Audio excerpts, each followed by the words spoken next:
Indian society में हम चांदी को एक सेकेंडरी मेटल की तरह देखते हैं। इसका ओहदा गोल्ड के बाद आका जाता है। सोने का बिस्किट बनता है तो चांदी की ईंट बन जाती है। दिवाली पर कभी कभी छोटे सिक्के या बच्चों के हाथ में पहनने के लिए कड़ा बनवा दिया जाता है, क्योंकि लोग ये सोचते हैं कि अगर ये खो भी गया तो कोई पहाड़ नहीं टूटेगा। जिसके पास पैसा होता है वो गोल्ड में इन्वेस्ट करता है। महंगी धातु होने के बावजूद भी चांदी को कभी कोई खास भाव नहीं मिला, लेकिन पिछले साल से लेकर अब तक जो कुछ भी सिल्वर मार्केट में हुआ है उसने इस मेटल को एक नई पहचान दी है। चांदी की कीमत ने वो रिकॉर्ड बना दिया है जो पहले कभी इमेजिन तक नहीं किया गया था। सिर्फ एक साल में चांदी लगभग 150 से 180% तक चढ़ गई है और 2026 के शुरू होते ही इसने फिर से एक नया रिकॉर्ड बनाना शुरू कर दिया है। इस अचानक और तेजी से बढ़ती हुई कीमतों ने लोगों के मन में एक सवाल खड़ा कर दिया है कि आखिर चांदी ही क्यों इतनी तेजी से महंगी हो रही है। गोल्ड महंगा होता है तो ये हम सब जानते हैं, लेकिन चांदी का इतनी तेजी से ऊपर जाना सिर्फ इन्वेस्टमेंट डिमांड का नतीजा तो नहीं हो सकता। इसके पीछे कई कारण हैं, जैसे कि ग्लोबल पॉलिटिक्स, टेक्नोलॉजी में आने वाली रेवोल्यूशन, सप्लाई क्राइसिस और इन्वेस्टर्स। नमस्कार, मैं हूं डिम्पिका और आप देख रहे हैं खबरगांव, जिसमें हम समझेंगे चांदी की बढ़ती कीमत के पीछे की छिपी वजह को, जानेंगे कि इसका आम जन पर क्या असर पड़ेगा और क्या चांदी के भाव में कोई कमी आने की उम्मीद है या अभी भी ये और ऊपर जाने वाला है। चांदी की कहानी समझने के लिए सबसे पहले जानना जरूरी है कि गोल्ड और सिल्वर यानी कि सोने और चांदी में फर्क क्या होता है। दोनों कीमती धातु हैं, लेकिन दोनों का इस्तेमाल और उसकी डिमांड काफी अलग होती है। गोल्ड को ज्यादातर एक सेफ इन्वेस्टमेंट माना जाता है। क्राइसिस आए, महंगाई हो, दुनिया में कोई भी टेंशन हो, सबसे पहले लोग सोना खरीदते हैं। सेंट्रल बैंक भी अपने पास गोल्ड रिजर्व रखते हैं ताकि जरूरत पड़ने पर करेंसी को सपोर्ट मिल सके। लेकिन चांदी का केस थोड़ा अलग है। इसे सिर्फ एक इन्वेस्टमेंट नहीं बल्कि इंडस्ट्रीज और टेक्नोलॉजी में खूब इस्तेमाल किया जाता है। यही चीज इसे गोल्ड से अलग बनाती है और ये अपने आप खास हो जाती है। पर दिक्कत ये है कि इसी खासियत के चलते चांदी जो है वो अनप्रिडिक्टेबल है। कीमत जब ऊपर जाती है तो तेजी से जाती है और जब गिरती है तो उतनी ही तेजी से गिरती है। तो किन कारणों ने इस कीमत को बढ़ाने का काम किया, इसे समझना जरूरी है। चांदी की कीमत में जो एक बड़ा उछाल आया है उसकी कहानी शुरू होती है 2025 से। पिछले साल दुनिया भर में काफी टेंशन का माहौल रहा।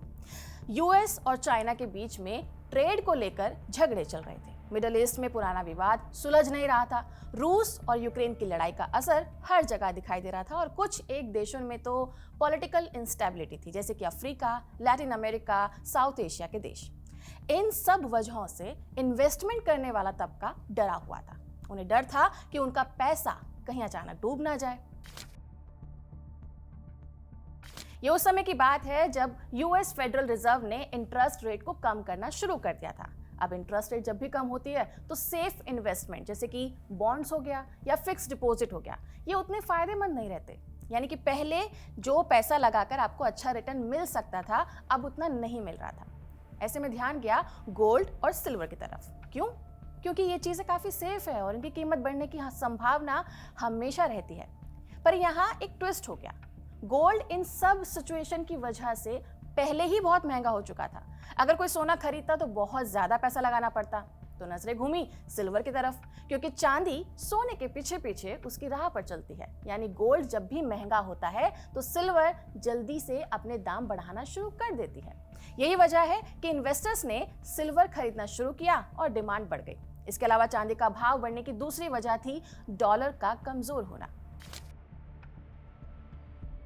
यूएस डॉलर का चांदी की कीमत पर बड़ा असर पड़ता है। जब भी डॉलर स्ट्रांग होगा तो बाकी देशों की करेंसी उसके मुकाबले में कमजोर हो जाएगी। ऐसे में उन देशों के लोगों को सिल्वर खरीदने के लिए अपनी करेंसी ज्यादा खर्च करनी पड़ती है, यानी कि सिल्वर उनके लिए महंगी हो जाती है। लेकिन जब भी डॉलर वीक हुआ है तो सिल्वर जैसी चीजें दूसरे देशों के लिए काफी सस्ती हो जाती है। जब फेडरल रिजर्व इंटरेस्ट रेट घटा तो साथ ही डॉलर भी कमजोर हो गया। वीक डॉलर का मतलब होता है चांदी के ग्लोबल बायर्स में बढ़ोतरी होना, और जब ज्यादा लोग उसके खरीदते हैं तो कीमत अपने आप ऊपर चली जाती है। इन्वेस्टर्स इसे डिबेसमेंट ट्रेड कहते हैं। इसके अलावा कुछ हाल ही के कारण भी इस बढ़ी हुई कीमत में ज्यादा इजाफा कर रहे हैं, जैसे कि यूएस और वेनेजुएला का केस।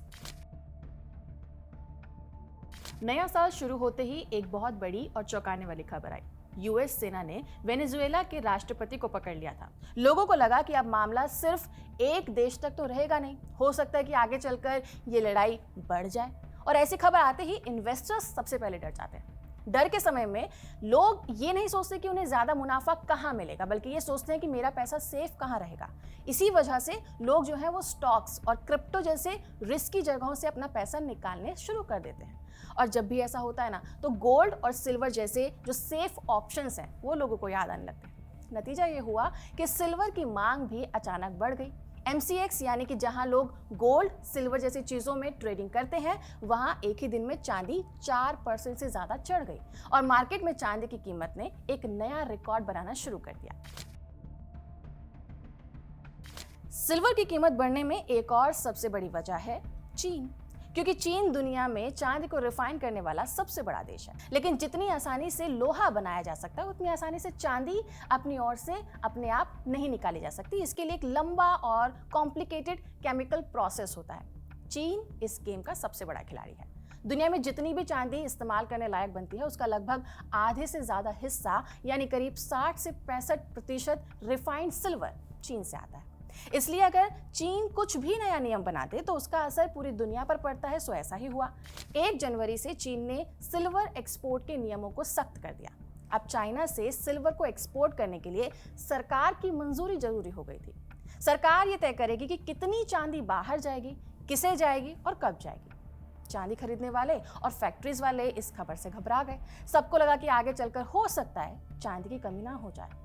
इसके अलावा पिछले 5 सालों से सप्लाई डेफिसिट भी चल रही है, यानी कि पिछले 5 सालों से दुनिया में चांदी पहले से ही कम पड़ रही है। कुल मिलाकर देखा जाए तो करीब 800 से 820 मिलियन आउंस सिल्वर कम पड़ चुकी है। जितनी ज्यादा डिमांड इन 5 सालों में आई है, उतनी सप्लाई करने के लिए मार्केट में चांदी है ही नहीं।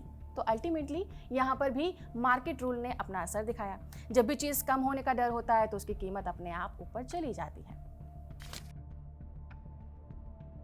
जैसा कि मैंने पहले बताया था, चांदी सिर्फ एक गहना या फिर एक अच्छा इन्वेस्टमेंट का ऑप्शन नहीं है, बल्कि ये दुनिया में सबसे अच्छा इलेक्ट्रिकल कंडक्टर माना जाता है।